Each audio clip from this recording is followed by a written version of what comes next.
ওই হেরা গুহাতে বসে মহানবী সাল্লাল্লাহু আলাইহি সাল্লাম গোপনে একাকী নিঃসঙ্গ অবস্থায় নির্জন জায়গায় ধ্যান সাধনা করেছিলেন। একেই বলে গোপন আরাধনা তথা গোপন উপাসনা তথা গোপন সাধনা তথা গোপন তপস্যা। রাসূল পাক সাল্লাল্লাহু আলাইহি সাল্লাম যতদিন পাঞ্জেগানা অর্থাৎ উক্তিয়া নামাজ পড়েছিলেন তার চেয়ে বেশি দিন বেশি সময় তিনি হেরা গুহায় ধ্যান সাধনা করেছিলেন। সাংঘাতিক কথা, অবাক হওয়ার বিষয় তো বটেই, এটি মানুষকে চিন্তাশীল করে দেয়। হেরা গুহায় মহানবী সাল্লাল্লাহু আলাইহি সাল্লামের কার্যকলাপের দিকে চক্ষু বন্ধ করে 5টা মিনিট একটু চিন্তা করে দেখুন তো, হৃদয়ের মধ্যে কিঞ্চিত হলেও স্পন্দনের সৃষ্টি হয় কিনা। কিন্তু পরিতাপের বিষয়, এত বড় সত্য কথাটি সমাজে প্রচার করা হয় না। যদি মানুষের মধ্যে এই কথাগুলো আলোচনা বা প্রচার করা হতো তাহলে এই বিষয়টি যারা ভালো করে জানে না সেই মানুষেরাও ওই অজানা মহাসত্য কথাটি জানতে পারত।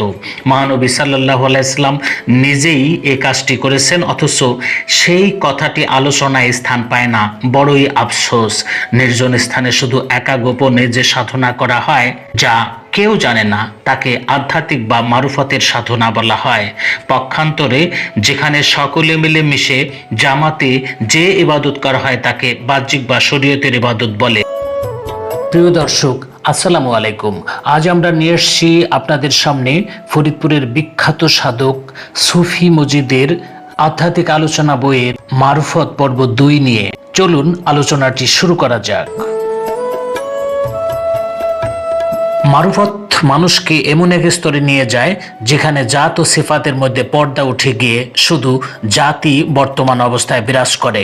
তখন যে বাণী, যে কর্ম, যা কিছু প্রকাশ হয়ে থাকুক না কেন তা তো ওই বান্দার নয়, বরং তা প্রভুর। এই স্তরে বান্দা অপলুপ্ত হন এবং প্রভু বিকশিত হন। এটি জ্ঞানী লোকেরাই বোঝেন এবং তারাই এ নিয়ে চিন্তা ও গবেষণা করে থাকেন। তাই বলা হয়েছে 1 ঘন্টা মারুফত জ্ঞান গবেষণা করা 70 বছর নফল ইবাদত করার চেয়েও উত্তম। আল হাদিস। আরো কথা বলা হয়েছে, আন্তরিকভাবে মারুফত জ্ঞান গবেষণা করতে গিয়ে যদি একটি অনিচ্ছাকৃত ভুল হয়ে যায় তবু একটি নেকি দেওয়া হয়। আল হাদিস। এতে বোঝা যায় মারুফত তথা গুপ্ত জ্ঞান সম্পর্কে চিন্তা করা এবং গভীরভাবে গবেষণা করার জন্য রাসূল সাল্লাল্লাহু আলাইহি সাল্লাম উৎসাহ প্রদান করেছেন।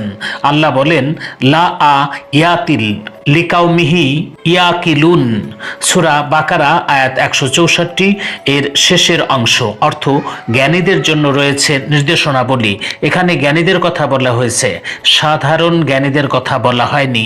আল্লাহ পাক আবারও বলছেন এভাবে, কাজালিকা ইউ বাইয়ানুল্লাহু লাকুমুল ওয়ায়াতি লা আলাকুম তাতাফাক্কারুন, সূরা বাকারা আয়াত 219। অর্থ, এভাবে আল্লাহ আয়াত সুষ্ঠুভাবে বর্ণনা করেন তোমাদের জন্য যাতে তোমরা গবেষণা করো। তাই বলছি, একজন চিন্তাশীল মানুষ, একজন জ্ঞানী ও গবেষক কখনো অন্ধ ও বোকার মতো চুপ করে বসে থাকতে পারে না। আধ্যাত্মিক বিষয় জানার জন্য এবং উদ্ঘাটন করার জন্য তাকে চিন্তা ও গবেষণা করতে হয় এবং করতেই হবে, এটাই নিয়ম। নির্বোধ মানুষের মতো চুপ করে বসে থাকা একজন জ্ঞানী মানুষের জন্য প্রযোজ্য নয়। সুতরাং কেবলমাত্র বাহ্যিক এলিম দ্বারা অর্থাৎ প্রকাশ্য আনুষ্ঠানিক জাহিরি এলিমের মাধ্যমে অন্তঃকরণ জীবিত হয় না এবং পূর্ণ রুহানি শক্তি বিকশিত হয় না। তাই বলা হয়েছে, লা ইয়াক আলুল্লাহু তাআলা ইবাদাতিল আবদি বিগাইরি মারিফাতিল্লাহি ওয়ালা ইলকানা আলফা সানা। হাদিস কুদসি। অর্থ, মারুফত ব্যতীত যদি কেউ 1000 বছর ইবাদত করে তবুও তার সে ইবাদত আল্লাহর কাছে কবুল হবে না। মহানবী সাল্লাল্লাহু আলাইহি সাল্লামের একজন বিশিষ্ট সাহাবী হযরত আবু হুরায়রা থেকে একটি হাদিস বর্ণিত আছে। তিনি বলেন, নবী সাল্লাল্লাহু আলাইহি সাল্লামের নিকট থেকে আমি 2 প্রকার জ্ঞান অর্জন করেছি। এর একটি জ্ঞানের কথা প্রকাশ করেছি, আরেকটি জ্ঞানের কথা প্রকাশ করিনি। যদি করতাম তাহলে আমার গলা কাটা যেত। প্রশ্ন থাকে, সে এমন কি জ্ঞান ছিল যা প্রকাশ করলে তার গলা কাটা যেত? তাহলে বোঝা গেল যে সেটি এমন মারুফতের জ্ঞান ছিল যা প্রকাশ করতে তিনি সাহস পাননি। গভীর সমুদ্রের নিচে কি পরিমাণ মণিমুক্তা আছে তা সমুদ্রের পাড়ে 2-4টি নুড়ি পাথর নড়াচড়া করলে তা অনুধাবন করা যাবে না, যেহেতু ওইগুলো সমুদ্রের পানির নিচে থাকে, উপরে নয়। ডিমের মূল বস্তু খুঁজতে হলে ডিমের ভেতর খুঁজতে হবে, বাইরে নয়। অতএব গুপ্ত জিনিসের খবর গুপ্তভাবে সন্ধান নিতে হবে। আধ্যাত্মিক বা গোপন জ্ঞান অর্জন করতে হলে গোপন ইবাদত বা গোপন কর্ম করা প্রয়োজন। পৃথিবীতে যত আল্লাহর ওলি আছেন তারা সবাই মারফত বা আধ্যাত্মিক জ্ঞানে জ্ঞানী হয়ে গোপন ইবাদত করে মুশাহাদার মাধ্যমে সিদ্ধ সাধন লাভ করেছেন। এমন কোনো আল্লাহর ওলি নেই যে তিনি মুশাহাদা করেননি। তবে কেউ কম করেছেন, কেউ বেশি সময় করেছেন। আল্লাহ বলেন, ওয়াকালা রাব্বুকুম উদউনি আস্তাজিব লাকুম। সূরা মুমিন আয়াত 60। অর্থ, তোমাদের রব বলেন, তোমরা আমাকে ডাকো, তোমাদের ডাকের জবাব দিব। আল্লাহ ডাকের জবাব দিবেন, এটি সত্য। তবে কিভাবে দিবেন, কোন অবস্থায় দিবেন? আল্লাহ দেহধারী হয়ে প্রকাশ্যে সকলের সামনে জবাব দিবেন এমনটা নয়। আল্লাহ গোপন এবং তার জবাবটাও গোপন। আর যিনি ডাকেন তাকেও একা গোপনে ডাকতে হবে। আরেকটি আয়াত পেশ করছি। কোরআন বলছে, উদউ রাব্বাকুম তাদাররুআউ অখুফিয়া। সূরা আরাফ আয়াত 55। তোমরা রবের নিকট মিনতি করো এবং গোপনে চুপে চুপে ডাকতে থাকো। আরেকটি আয়াত বলছি, উন্নি ফাইন্নি কারিব উজিবু তাত তাদাউ ইজা তাউনি। আল কুরআন সূরা বাকারা আয়াত 186। অর্থ, আমি নিকটেই থাকি, বান্দার ডাকে আমি জবাব দেই। তাই তো বলা হয়েছে, অস্কুরি সমা রাব্বিকা ওয়াতাবাতাল ইলাইহি তাবতিলা। সূরা মুজাজ্জিল আয়াত 8। অর্থ, তোমরা রবের জিকির বা স্মরণ করো এবং একাগ্র মনে মগ্ন থাকো। একাগ্রভাবে স্মরণে মগ্ন থাকতে হলে তা গোপনে করতে হয়। হেরা গুহাতে মহানবী সাল্লাল্লাহু আলাইহি সাল্লাম গোপনীয় ধ্যান সাধনা করে আমাদেরকে এই বিষয়টি বুঝিয়ে দিয়েছেন। এই হেরা গুহা সম্পর্কে দু একটি কথা বলি। মহানবী সাল্লাল্লাহু আলাইহি সাল্লামের বসত বাড়ি থেকে উত্তর দিকে প্রায় 3.5 মাইল দূরে হেরা পর্বত অবস্থিত। এই পর্বতের আসল নাম জাবাল নূর পর্বত। মহানবী সাল্লাল্লাহু আলাইহি সাল্লাম এই পর্বতের হেরা গুহায় 15 বছর 1 মাস 19 দিন একটানা নয় ধ্যান সাধনা করেছিলেন। কথিত আছে পর্বতটির উচ্চতা 2500 ফুট। এই পর্বতের সমতল ভূমি থেকে অনেক উপরে একটি ফাটল ছিল। ওই ফাটলটি ছিল ধুলাবালিপূর্ণ ময়লাযুক্ত, যা তিনি পরিষ্কার পরিচ্ছন্ন করে ওইখানে বসে ধ্যান সাধনা করতেন। ওই ফাটলটির নাম হলো হেরা গুহা। এই হেরা গুহার নাম অনুসারে ওই পর্বতের নাম জাবালুন নূর পর্বত এর পরিবর্তে বর্তমানে হেরা পর্বত নামে পরিচিত। ওই হেরা গুহাতে বসে মহানবী সাল্লাল্লাহু আলাইহি সাল্লাম গোপনে একাকী নিঃসঙ্গ অবস্থায় নির্জন জায়গায় ধ্যান সাধনা করেছিলেন। একেই বলে গোপন আরাধনা তথা গোপন উপাসনা তথা গোপন সাধনা তথা গোপন তপস্যা। রাসূল পাক সাল্লাল্লাহু আলাইহি সাল্লাম যতদিন পাঞ্জেগানা অর্থাৎ উক্তিয়া নামাজ পড়েছিলেন তার চেয়ে বেশি দিন বেশি সময় তিনি হেরা গুহায় ধ্যান সাধনা করেছিলেন। সাংঘাতিক কথা, অবাক হওয়ার বিষয় তো বটেই, এটি মানুষকে চিন্তাশীল করে দেয়। হেরা গুহায় মহানবী সাল্লাল্লাহু আলাইহি সাল্লামের কার্যকলাপের দিকে চক্ষু বন্ধ করে 5টা মিনিট একটু চিন্তা করে দেখুন তো, হৃদয়ের মধ্যে কিঞ্চিত হলেও স্পন্দনের সৃষ্টি হয় কিনা। কিন্তু পরিতাপের বিষয়, এত বড় সত্য কথাটি সমাজে প্রচার করা হয় না। যদি মানুষের মধ্যে এই কথাগুলো আলোচনা বা প্রচার করা হতো তাহলে এই বিষয়টি যারা ভালো করে জানে না সেই মানুষেরাও ওই অজানা মহাসত্য কথাটি জানতে পারত। মহানবী সাল্লাল্লাহু আলাইহি সাল্লাম নিজেই এই কাজটি করেছেন, অথচ সেই কথাটি আলোচনায় স্থান পায় না। বড়ই আফসোস। নির্জন স্থানে শুধু একা গোপনে যে সাধনা করা হয় যা কেউ জানে না তাকে আধ্যাত্মিক বা মারুফতের সাধনা বলা হয়। পক্ষান্তরে যেখানে সকলে মিলে মিশে জামাতে যে ইবাদত করা হয় তাকে বাহ্যিক বা শরীয়তের ইবাদত বলে। তাহলে আমরা একথা বলতে পারি, মক্কার কাবায় শরীয়ত আর হেরা গুহায় মারফত। মক্কার কাবায় সমাজকেন্দ্রিক আর হেরা গুহা ব্যক্তি কেন্দ্রিক। মক্কার কাবার ইবাদত করতে হয় চোখ খুলে আর হেরা গুহার সাধনা করতে হয় চোখ বন্ধ করে। সুতরাং গোপন সাধনা সবসময় ব্যক্তিকেন্দ্রিক সমাজকেন্দ্রিক নয় এবং তা হতেও পারে না। আর তাই আধ্যাত্মিক বিষয় আর বাহ্যিক বিষয় এক নয়। রাসূল সাল্লাল্লাহু আলাইহি সাল্লাম প্রথমে মারফত বা গোপন সাধনা করেছিলেন, পরে তিনি বাহ্যিক ইবাদত চালু করেন। অতএব হেরা গুহাটি অত্যন্ত গুরুত্বপূর্ণ স্থান, যেহেতু ওই জায়গায় সর্বপ্রথম মহানবী সাল্লাল্লাহু আলাইহি সাল্লাম আল্লাহ পাকের তরফ থেকে দিক নির্দেশনা পেয়েছেন।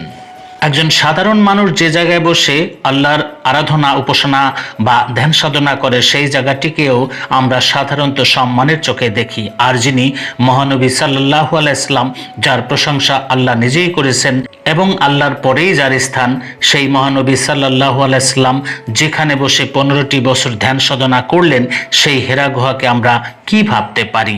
সেই জায়গাটিকে আমরা কতটুকু সম্মানের মনে করতে পারি?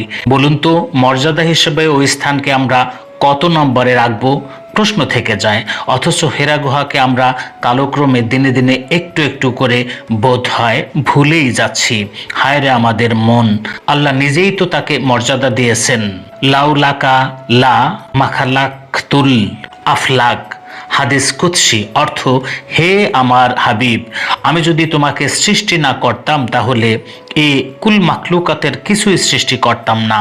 কোরআন বলছে মাইউতির রাসুলা ফাহাদ আতা আল্লাহু, সূরা নিসা আয়াত 80, অর্থ যে রাসূলের হুকুম মানলো সে আল্লাহর হুকুম মানলো। মহানবী সাল্লাল্লাহু আলাইহি সাল্লাম বলেছেন আন মিন নুরিল্লাহি ওয়া কুল্লি সাইমুল নুরি, মুসলিম শরীফ, অর্থ আল্লাহর নূরে আমি আর আল্লাহর নূরে কুল মাখলুকাত সৃষ্টি হয়েছে। আল্লাহ বলেন কুল ইন কুনতুম তুহিরুবুনাল্লাহু ফাত্তাবিউনি, সূরা আল ইমরান আয়াত 31, অর্থ বলো তোমরা আল্লাহকে ভালোবাসতে চাইলে আমার অনুগত করো।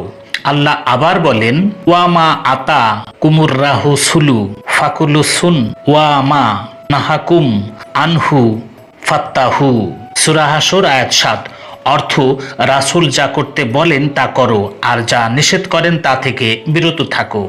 আল্লাহ রাসূল সাল্লাল্লাহু আলাইহি সাল্লামের মর্যাদা সম্পর্কে আবার বলেন ইয়া আইয়ুহাল্লাযিনা আমানু লা তারফাউ আসওয়াতাকুম ফাইকা সাউতিনাল্লা বিহি ওয়ালা তাসহুর লাহু বিল কাইলি কাসহুরি বানিকুম দিবদিন আন তাহুবাতা আমালুকুম ওয়া আস্তুম লা তাশউরুন, সূরা হুজুরাত আয়াত 2, অর্থ হে ইমানদারগণ, নবীর কণ্ঠস্বরের উপরে তোমাদের কণ্ঠস্বর উচ্চ করো না এবং তোমরা পরস্পর যে রূপ উচ্চস্বরে কথা বলো অনুরূপ উচ্চস্বরে তার সাথে কথা বলিও না, কারণ এতে তোমাদের অজ্ঞাতে কর্ম নিষ্ফল হয়ে যাবে।